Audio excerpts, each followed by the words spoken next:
ರಾಜ್ಯದ ಕಾಂಗ್ರೆಸ್ ಸರ್ಕಾರದ ಎರಡು ಪ್ರಮುಖ ಹಗರಣಗಳನ್ನು ಹೊರಗೆಳೆದು ಆ ಮೂಲಕ ಸಿದ್ದರಾಮಯ್ಯನವರ ರಾಜೀನಾಮೆಗೆ ಒತ್ತಾಯವನ್ನು ಮಾಡಿದ್ದಂತಹ ರಾಜ್ಯ ಬಿಜೆಪಿಗೆ ಇದೀಗ ಬಹುದೊಡ್ಡ ಶಾಕನ್ನು ಕೊಡೋದಕ್ಕೆ ಮುಖ್ಯಮಂತ್ರಿ ಸಿದ್ದರಾಮಯ್ಯನವರು ತಯಾರಿಯನ್ನು ಮಾಡ್ಕೊಂಡಿದ್ದಾರೆ ಅಂತಕ್ಕಂಥ ಮಾತುಗಳು ಕೇಳಿ ಬರ್ತಾ ಇದ್ದಾವೆ.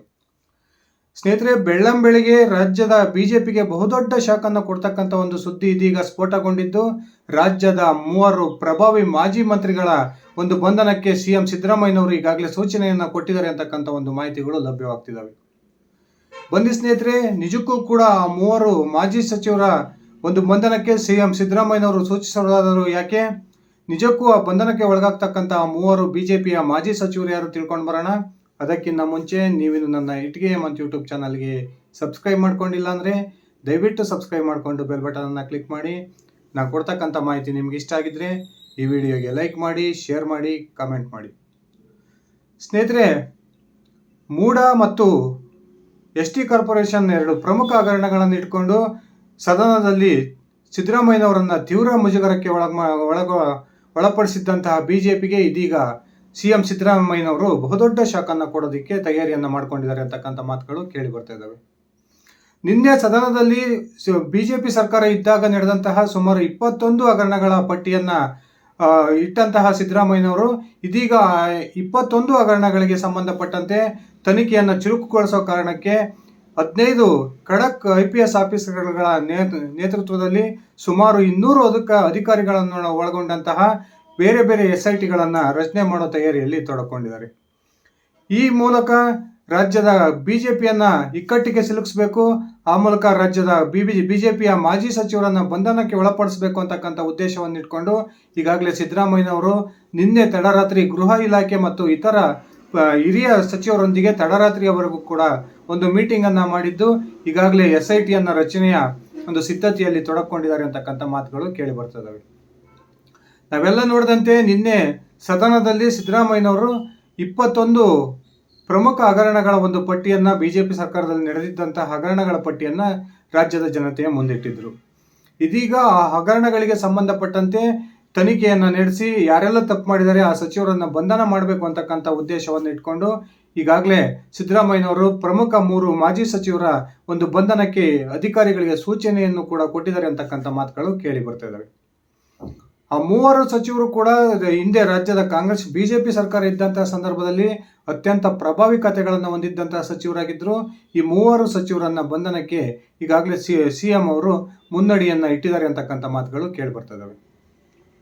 ಅದರಲ್ಲಿ ಪ್ರಮುಖವಾಗಿ ಕಳೆದ ಬಸವರಾಜ ಬೊಮ್ಮಾಯಿ ಅವರ ನೇತೃತ್ವದ ಸರ್ಕಾರದಲ್ಲಿ ಕನ್ನಡ ಮತ್ತು ಸಂಸ್ಕೃತಿ ಇಲಾಖೆಯನ್ನು ನಿರ್ವಹಿಸಿದ್ದಂತಹ ಕಾರ್ಕಳದ ಶಾಸಕ ಸುನಿಲ್ ಕುಮಾರ್ ಅವರ ಬಂಧನಕ್ಕೆ ಸಿಎಂ ಈಗಾಗಲೇ ಒಂದು ಮಾರ್ಗದರ್ಶನವನ್ನು ಕೊಟ್ಟಿದ್ದಾರೆ ಅಂತಕ್ಕಂಥ ಮಾತುಗಳು ಕೇಳಿ ಬರ್ತದವೆ. ಸುಮಾರು 11 ಕೋಟಿ ರೂಪಾಯಿಗಳ ಹಗರಣ ಆಗಿದೆ ಅಂತಕ್ಕಂಥ ಒಂದು ಆರೋಪವನ್ನು ಹೊರಿಸಿ ಅಲ್ಲೇನು ಕಾರ್ಕಳದಲ್ಲಿ ಪರಶುರಾಮ್ ಥೀಮ್ ಪಾರ್ಕನ್ನು ನಿರ್ಮಾಣ ಮಾಡೋದಕ್ಕೆ ಸರಿಸುಮಾರು 11 ಕೋಟಿಗಳಷ್ಟು ಹಣವನ್ನು ರಾಜ್ಯ ಸರ್ಕಾರ ಆ ಸಮಯದಲ್ಲಿ ಬಿಡುಗಡೆ ಮಾಡಿತ್ತು. ಈ 11 ಕೋಟಿಗಳನ್ನು ಕೂಡ ಸರಿಯಾಗಿ ಉಪಯೋಗಿಸಿಕೊಂಡಿಲ್ಲ. ಇದರಲ್ಲಿ ಬಹುದೊಡ್ಡ ಮಟ್ಟದ ಒಂದು ಹಗರಣ ಆಗಿದೆ ಅಂತಕ್ಕಂಥ ಒಂದು ವಿಚಾರವನ್ನು ಪ್ರಸ್ತಾಪಿಸಿದ್ದಂತಹ ಸಿಎಂ ಈಗ ಸುನಿಲ್ ಕುಮಾರ್ ಅವರ ಬಂಧನವನ್ನು ಮಾಡಬೇಕು ಅಂತಕ್ಕಂಥ ಸೂಚನೆಯನ್ನು ಸರ್ಕಾರದ ಗೃಹ ಇಲಾಖೆ ಅಧಿಕಾರಿಗಳಿಗೆ ಕೊಟ್ಟಿದ್ದಾರೆ ಅಂತಕ್ಕಂಥ ಮಾತುಗಳು ಕೇಳಿ ಬರ್ತವೆ. ಇನ್ನೊಂದು ಕಡೆ RR ನಗರದ ಶಾಸಕ ಮಾಜಿ ಮಂತ್ರಿಯೂ ಆಗಿರ್ತಕ್ಕಂಥ ಮುನಿರತ್ನ ಅವರ ವಿರುದ್ಧವೂ ಕೂಡ ಇದೀಗ ಬಂಧನದ ಆದೇಶವನ್ನು ಸಿಎಂ ಅವರು ಕೊಟ್ಟಿದ್ದಾರೆ ಅಂತಕ್ಕಂಥ ಮಾತುಗಳು ಕೇಳಿ ಬರ್ತವೆ. RR ನಗರ ಕ್ಷೇತ್ರ ವ್ಯಾಪ್ತಿಗೆ ಸಂಬಂಧಪಟ್ಟಂತೆ ಕಳೆದ ವಿಧಾನಸಭಾ ಚುನಾವಣೆ ಅವಧಿಯಲ್ಲಿ ನಡೆದಂತಹ ಸುಮಾರು 1000 ಕೋಟಿಗಳ ಒಂದು ಕಾಮಗಾರಿಯ ವಿಚಾರದಲ್ಲಿ ಬಹುದೊಡ್ಡ ಹಗರಣ ಆಗಿದೆ. ಈ ಕೆಲವೊಂದು ಕಡೆ ಕಾಮಗಾರಿಗಳನ್ನು ಕೈಗೊಳ್ಳದೆ ಬಿಲ್ಲನ್ನು ಪಾಸ್ ಮಾಡಲಾಗಿದೆ ಅಂತಕ್ಕಂಥ ಬಹುದೊಡ್ಡ ಆರೋಪ ಈಗಾಗಲೇ ಮುನಿರತ್ನ ಅವರ ಮೇಲಿತ್ತು. ಇದೇ ಆರೋಪವನ್ನು ಇಟ್ಕೊಂಡು ಇದೀಗ ಸಿದ್ದರಾಮಯ್ಯನವರು ಮುನಿರತ್ನ ಅವರ ಒಂದು ಬಂಧನಕ್ಕೂ ಕೂಡ ನಿರ್ದೇಶನವನ್ನು ಕೊಟ್ಟಿದ್ದಾರೆ ಅಂತಕ್ಕಂಥ ಮಾತುಗಳು ಕೇಳಿ ಬರ್ತದವೆ. ಇನ್ನೊಂದು ಕಡೆ ಕಳೆದ ಬಾರಿ ವೈದ್ಯಕೀಯ ಇಲಾಖೆಯ ಸಚಿವರಾಗಿದ್ದಂತಹ ಆರೋಗ್ಯ ಸಚಿವರು ಆಗಿದ್ದಂತಹ ಡಾಕ್ಟರ್ ಕೆ ಸುಧಾಕರ್ ಅವರ ಬಂಧನಕ್ಕೂ ಕೂಡ ಸಿಎಂ ಸಿದ್ದರಾಮಯ್ಯನವರು ಒಂದು ಸೂಚನೆಯನ್ನು ಕೊಟ್ಟಿದ್ದಾರೆ ಅಂತಕ್ಕಂಥ ಮಾತುಗಳು ಕೇಳಿ ಬರ್ತಿದ್ದು, ಏನು ಬಸನಗೌಡ ಪಾಟೀಲ್ ಯತ್ನಾಳ್ ಅವರು ಆರೋಪವನ್ನು ಮಾಡಿದ್ರು, ಕೋವಿಡ್ ಸಂದರ್ಭದಲ್ಲಿ ರಾಜ್ಯದಲ್ಲಿ ಸುಮಾರು 40,000 ಕೋಟಿಗಳಷ್ಟು ಒಂದು ಹಗರಣ ನಡೆದಿದೆ ಅಂತಕ್ಕಂಥ ಆರೋಪವನ್ನು ಮಾಡಿದ್ರು.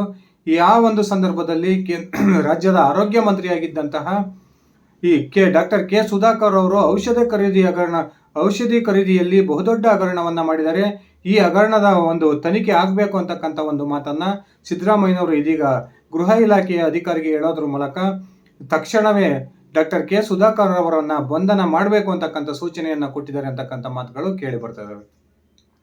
ಸ್ನೇಹಿತರೆ, ಈ ರೀತಿ ಕರ್ನಾಟಕದ ಪ್ರಭಾವಿ 3 ಮಾಜಿ ಸಚಿವರನ್ನ ಬಂಧನದ ಆದೇಶವನ್ನ ಕೊಡೋದ್ರ ಮೂಲಕ ಬಿಜೆಪಿಗೆ ಬಹುದೊಡ್ಡ ಶಾಕನ್ನ ಕೊಡೋದಕ್ಕೆ ಇದೀಗ ಸಿದ್ದರಾಮಯ್ಯನವರು ತಯಾರಿಯನ್ನ ಮಾಡಿಕೊಂಡಿದ್ದು, ಬಿಜೆಪಿ ಅಧಿಕಾರ ಅವಧಿಯಲ್ಲಿ ನಡೆದಿದ್ದಂತಹ ಸರಿಸುಮಾರು 20ಕ್ಕೂ ಹೆಚ್ಚು ಹಗರಣಗಳ ಪಟ್ಟಿಯನ್ನ ಇದೀಗ ರಾಜ್ಯದ ಜನತೆಯ ಮುಂದಿಟ್ಟಿದ್ದಾರೆ.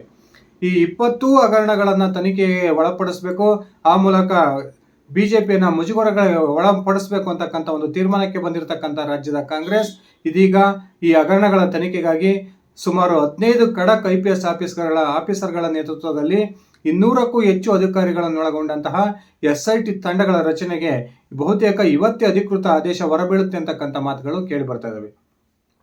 ಸಿದ್ದರಾಮಯ್ಯನವರನ್ನ ಪ್ರಮುಖ 2 ಹಗರಣಗಳಲ್ಲಿ ಸಿಲುಕಿಸಬೇಕು, ಆ ಮೂಲಕ ರಾಜ್ಯದ ಕಾಂಗ್ರೆಸ್ ಸರ್ಕಾರಕ್ಕೆ ಮುಜುಗರವನ್ನ ತರಬೇಕು, ಸಿದ್ದರಾಮಯ್ಯನವರನ್ನ ರಾಜೀನಾಮೆಯನ್ನ ಪಡಿಬೇಕು ಅಂತಕ್ಕಂಥ ಲೆಕ್ಕಾಚಾರದಲ್ಲಿದ್ದಂತಹ ಬಿಜೆಪಿಗೆ ಇದೀಗ ಬಹುದೊಡ್ಡ ಶಾಕ್ ಎದುರಾಗಿದ್ದು, ಬಿಜೆಪಿ ನಾಯಕರು ಈ ಒಂದು ಸ್ಥಿತಿಯನ್ನ ಯಾವ ರೀತಿ ಎದುರಿಸ್ತಾರೆ ಅಂತಕ್ಕಂಥದ್ದೇ ಅತ್ಯಂತ ಆಶ್ಚರ್ಯವಾಗಿದೆ.